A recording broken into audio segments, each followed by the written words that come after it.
जय हिंद बच्चों। मैं किरण पांडे आज आप सभी को कक्षा 11 चैप्टर रजनी के विषय में पढ़ा रही हूँ, जिसकी लेखिका है मन्नू भंडारी जी।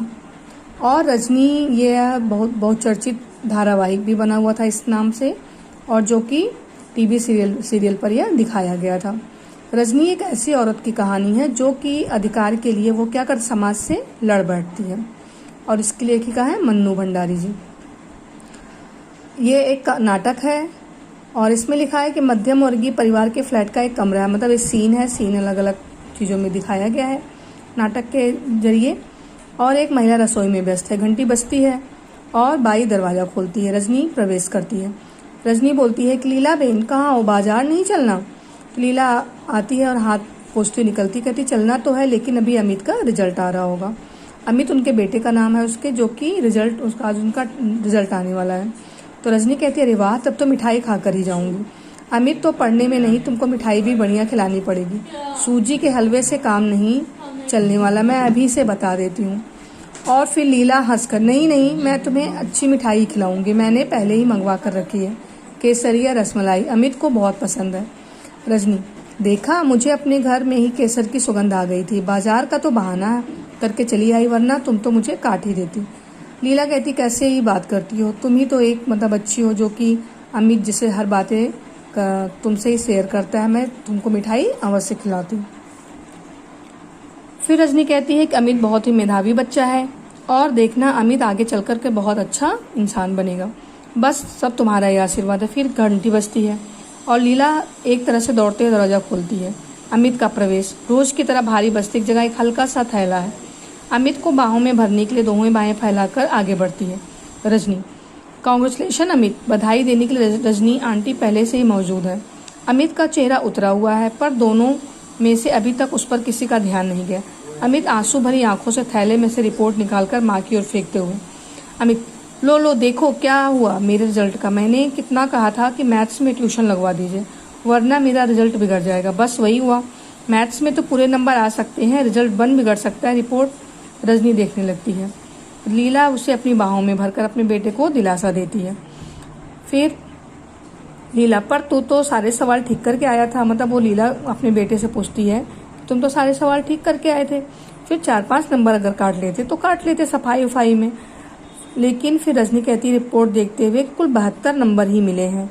दूसरे विषयों में नंबर पढ़ने लगती, इंग्लिश में 86, हिस्ट्री में 80, सिविक्स में 88, हिंदी में 82, ड्राइंग में 90, लेकिन मैथ्स में इतने कम क्यों? बात 72 मार्क्स से क्यों? अमित गुस्से और दुख में, क्या करें, जो ट्यूशन वाले सर हैं वो कहते हैं कि जो मेरे सर हैं कहते हैं मेरे यहाँ जब ट्यूशन पढ़ोगे तभी तुम्हें अच्छे मार्क्स मिलेंगे।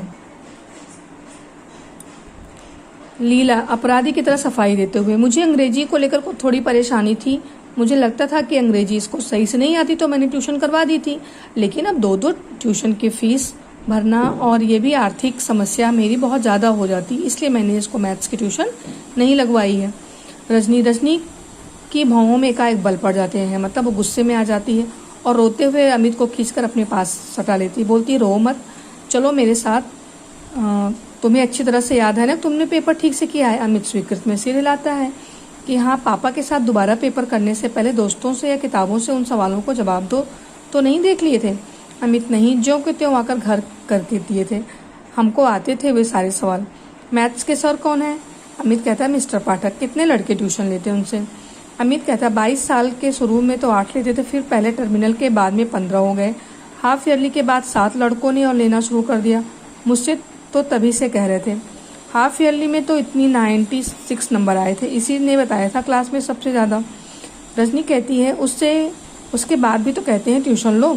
अमित हाँ, कॉपी लौटाते हुए कहा था तुमने किया तो अच्छा है, पर यह तो हाफ ईयरली है, बहुत आसान पेपर होता है इसका, तो अब अगर ईयरली में पूरे नंबर लेने पड़ते हैं तो ट्यूशन लेना पड़ेगा, और ट्यूशन लेना शुरू कर दो। मैंने नहीं लिया और 7 लड़कों ने लेना शुरू। जब मम्मी पापा से कहा हमेशा की तरह बस एक ही जवाब मिलता था, मम्मी की नकल का उतारते हुए, मैथ्स में तो पहले से ही अच्छा करता है, क्या करेगा ट्यूशन लेकर, देख लिया अब 6 पोजीशन आई है मेरी, जो आज तक कभी नहीं आई। अमित की आंखों से आंसू निकलने लगते हैं। रजनी उसको डांटती है, कहती फिर आंसू, जानता नहीं रोने वाले बच्चे रजनी आंटी को बिल्कुल पसंद नहीं करते। बिल्कुल ठीक ही कहा है, ठीक ही किया, जिस विषय में तुम वैसे ही बहुत अच्छे हो उसमें क्यों लोगे ट्यूशन? ट्यूशन तो कमजोर बच्चे लेते हैं। अमित फिर कहता है, आप नहीं जानती आंटी, अच्छे बुरे की बात नहीं होती। अगर सर कहें और बार बार कहें तो लेना ही पड़ता है, वरना तो कम नंबर हो ही जाते हैं। रजनी, पेपर अच्छा करो तब भी नंबर कम हो जाते हैं। अमित, हाँ क्या करें, सर तो यही कहते हैं। अमित इस भाव में सिर हिलाता है मानो कितनी बेकार की बात हो रही है। रजनी, आंटी लीला 2 गिलास पानी में शिकंजी बनाकर लाती है। अमित लेने के लिए हाथ नहीं बढ़ाता तो रजनी उसको घुड़कती है, डांटती है कि ये सब पी लो, पसीना पसीना हो गया है, कमज़ोर हो जाओगे। फिर रजनी कहती है कि कल 9 बजे तैयार रहिए, अमित साहब आपके स्कूल चलना है। कल तो छुट्टी है, अगर आप स्कूल जाकर कुछ नहीं कहेंगी तो सर मुझसे बहुत गुस्सा हो जाएंगे। वहाँ मत जाइए प्लीज़। जैसा कि हमेशा होता है कि बच्चे जो है अपने टीचर से डरते हैं और वो अपने अभिभावकों को नहीं भेजना चाहते। लेकिन रजनी फिर भी अमित को छोड़ करके अमित के स्कूल चली जाती है। हाँ रजनी, तुम कुछ कहोगी तो अगले साल कहीं और ज़्यादा परेशान न करें, अब रहना तो इसी स्कूल में है, छोड़ दो। फिर रजनी कहती है बात को बीच में काटते हुए कि जो भी जुल्म जाती करें हम लोग चुपचाप बर्दाश्त करते जाएं, सही बात करने से डर लग रहा है तुझे तेरी माँ को? अरे बच्चे ने सारा पेपर ठीक किया और हम कॉपी देखने की मांग कर रहे हैं, पता तो चले किस बात के नंबर काटे हैं। झुझलाकर, बता तो दिया आंटी आपको, अमित कहता है। रजनी गुस्से से, ठीक है तो आप बैठ कर रो, तुम माँ बेटे दोनों। दंदनाती हुई निकल जाती है। दोनों के चेहरे पर असहाय सा भाव है। अब यह रजनी कोई नई मुसीबत ना कर माँ बेटी यही सोच रही हैं। बाकी के पार्ट में आगे के वीडियो में बताऊंगी। धन्यवाद।